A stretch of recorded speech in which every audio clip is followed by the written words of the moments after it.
Permission தராமலே இருக்காங்க. இதை எப்படி நீங்க பாக்குறீங்க? இதாங்க, இது ஜனநாயக நாடு. இந்த ஜனநாயக நாட்டில் யார் வேணாலும் இயக்கம் கட்சி தொடங்கலாம், யாரும் மறுக்க முடியாது.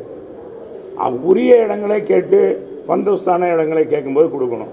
அதே மாதிரி அனைத்து திரைப்படங்களுக்கும் ஒரே மாதிரி அவங்க ஒரு கடைபிடிக்கணும்.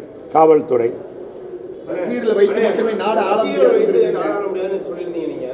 இல்லைங்க, சொல்கிற கேளுங்க. ரசிகர்கள் வைத்து பொதுவாக ரசிகர்கள் மட்டும் கொண்டு ஒரு மக்களை ஒரு தமிழகத்தை ஆள்றதோ வைக்கிறதோ நடிகருக்கு முடியும். மக்களுடைய செல்வாக்கு மாறணும் அப்படின்னு அடிப்படையில் சொன்னேன். அது விஜய் மட்டும் இல்லை, எந்த நடிகராக இருந்தாலும் அதுதான் அளவுகோல் என்று சொன்னேன். தலைவர் வந்தாருன்னா தலைவருக்கு நாங்கள் எம்ஜிஆர் மன்றம் ரசிகர் இருந்தாங்க. அன்றைக்கு பொதுமக்களுடைய பெருத்த ஆதரவு இருந்தது. அதனால அந்த ஆதரவு இருக்கணும்ன்ற அடிப்படையில் சொன்னேன். பொதுமக்களினுடைய ஆதரவு பெற்று விஜய் வருவதற்கான வாய்ப்பு இருக்கா? அது எப்படிங்க எனக்கு தெரியும்?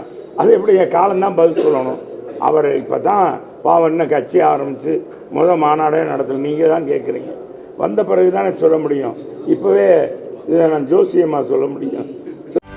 செய்திகளை உடனுக்குடனும் துல்லியமாகவும் தெரிந்து கொள்ள சப்ஸ்கிரைப் பண்ணுங்க.